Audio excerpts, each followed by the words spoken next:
were you able to see an impact on your sales as a business owner? Absolutely, yeah. Cut in half, even three. Cut in half. You are listening to WHOA Podcast, coming to you from Gainesville, Florida. Hey everybody, and welcome to another episode of the WHOA GNV Podcast, the podcast for you businesses and individuals that make you go, whoa!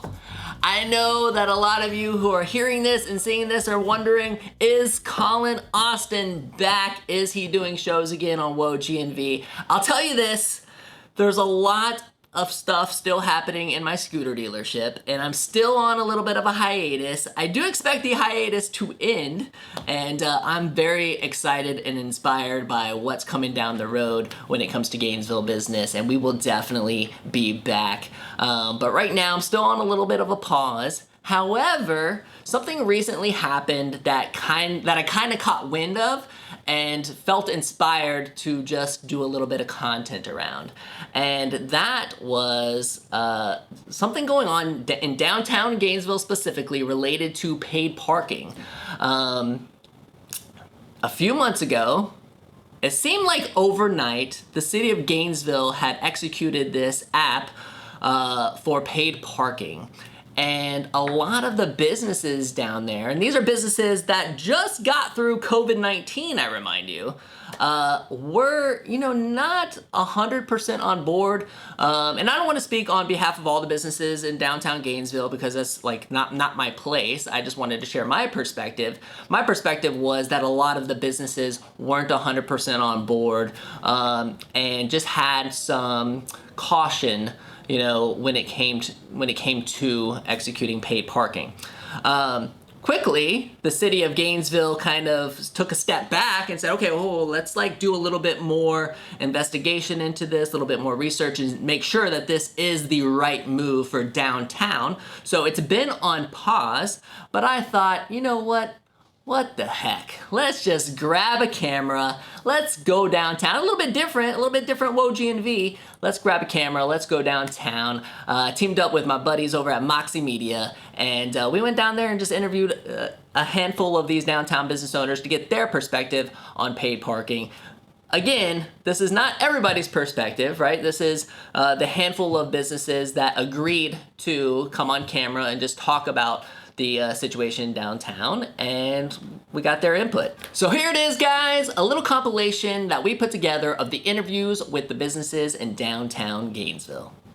What's going on? This is Collin Austin from the WHOA GNV Podcast, here with Joe Hancock of Moxie Media and Evo Martinez behind the camera. We are downtown to talk to local business owners about parking.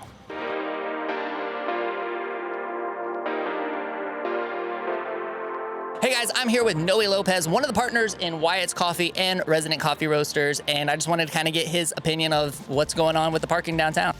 Noe, can you kind of take us back to when the city, executed the paid parking and tell us a little bit about how it unfolded for you guys here? What they're beginning to use is a app-based paid parking, and so as far as I recall, you would be able to pay for an allotted time for your spot. I believe it's 2 hours, and then after that, you would have to move spots.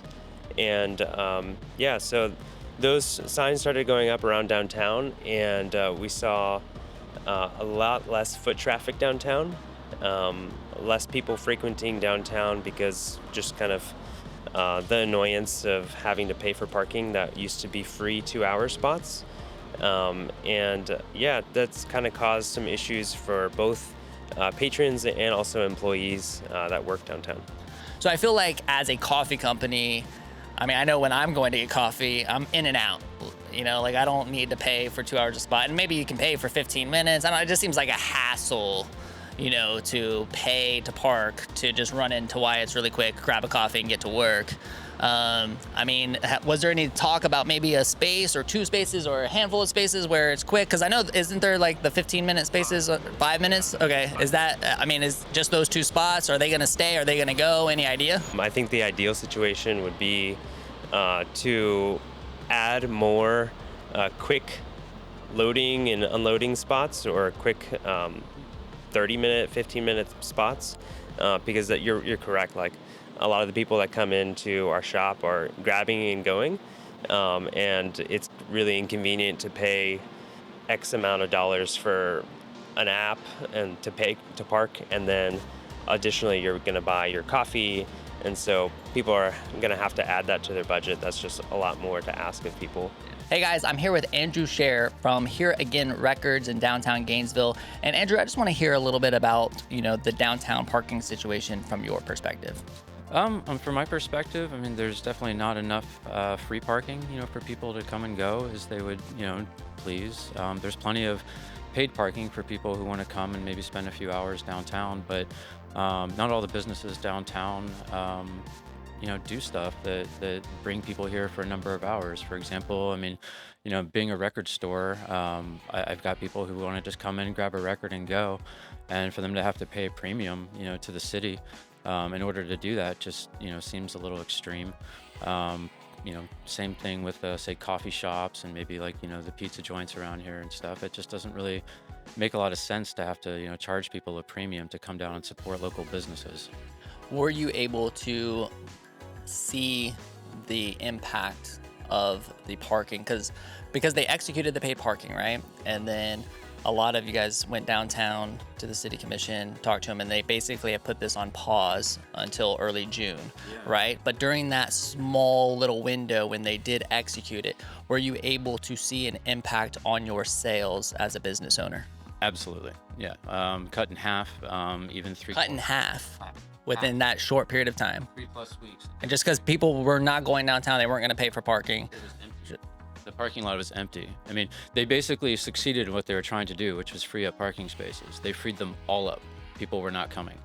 Guys, I'm here with Chipper Flanagan of City Church Gainesville, and I just wanted to get your feedback on how the parking situation downtown had impacted you when the city decided to do paid park. So our concern as a church is probably less for us in general, although, I mean, there are some relevant issues, especially during the week.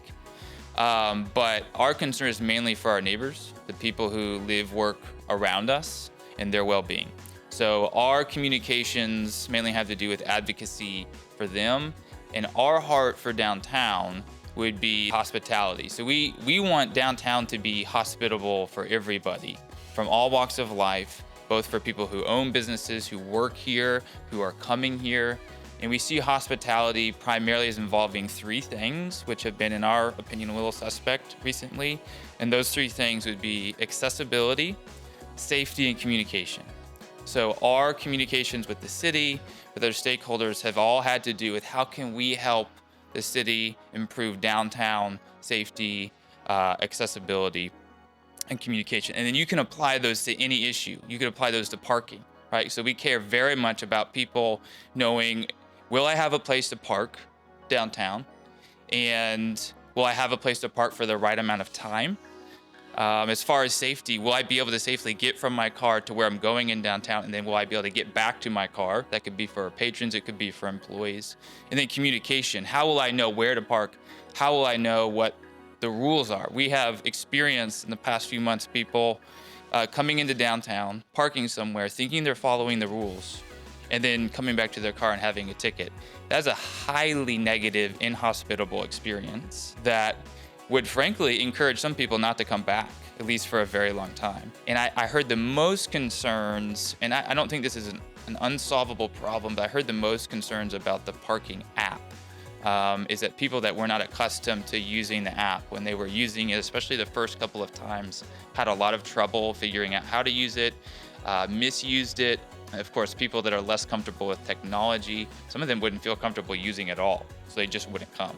Well, and we're making the general assumption that everybody has a smartphone at this point, right? Like everybody does. Right. Not everyone does have that technology. Most people do. And there's still technology gaps, I mean, by generation. I mean, you're talking about the older community might not be as inept to download the app, pay for parking, right? So lower income people that are usually by age a little older are less likely to have the necessary technology, but those are some of the most important folks that we try to care for as a church. So that does become a problem. Hey guys, I'm at the Bull with owner Jacob Larson, and Jacob, I would love to just hear your perspective on the downtown parking situation. Do you feel like it was just like incredibly rushed in terms of getting this new app out and that kind of thing, or like not enough education behind it? Yeah, I think there's still some confusion, I think, on when to pay. The font is like in, like 4 font on some of the meters. So I think the signage and being able to communicate clearly what people can expect when pulling into a lot, knowing that they're safe to park there, still here, like, hey, can I park here? And like, oh yeah, there's a sign over here. That says this, and some of that maybe through education for a while, but we still have lots of people that come and visit for a first time that want to experience a historic downtown. And I think just making it as easy as possible for people to know, like, this is where I can park for how much. But I think I was going to say before, one of the concerns I have is when our guests are leaving, and especially our employees are leaving their places of work.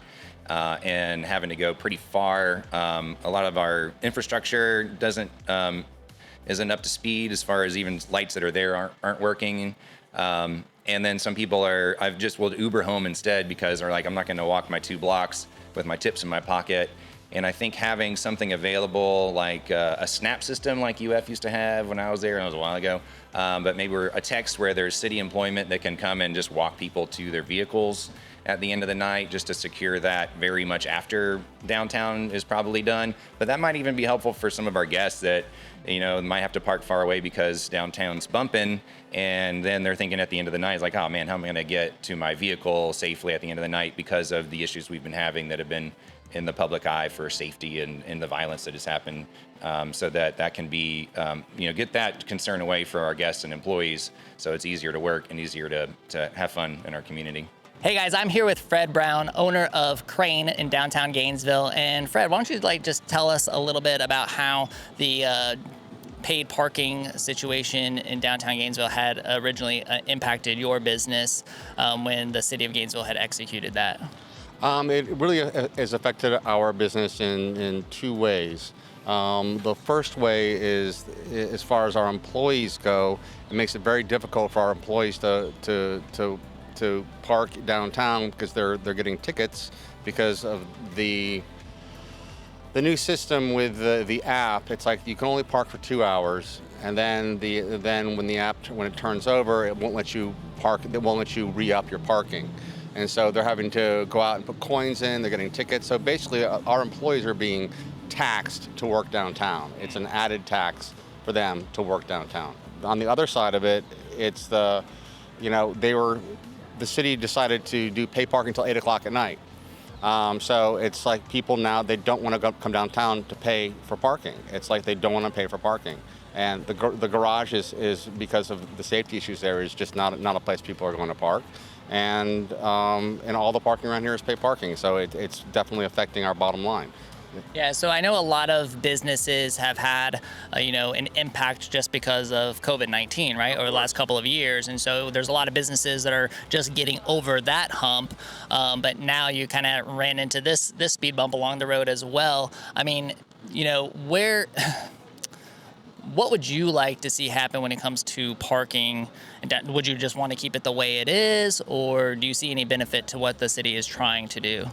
I don't see any real benefit for what the city's trying to do. It just seems like a tax. I understand what they're saying, and that they want to increase sort of the turnover of people downtown, so that there will be parking for other people. But I think either free parking everywhere, or you pay for you pay one time and that's it. I mean, I think that's you pay your one-time fee to park. If there was like a solution to the employee standpoint, do you think that would be like a middle ground? I think so. And one thing that I would suggest, right now they're offering us, I think it's $24 a month to park in the garage with a monthly pass. And they're Is that like per restaurant, or you're talking about per team member? Per team member. Okay. And I think if they offered us a much deeper discount on that would go a long way to helping out with our employees. There you have it, Gainesville. We have talked to so many local business owners in downtown Gainesville, and we've gotten their thoughts, their opinions on downtown parking. Now we want to hear from you guys. Drop a comment and let us know about what you think on the downtown paid parking situation.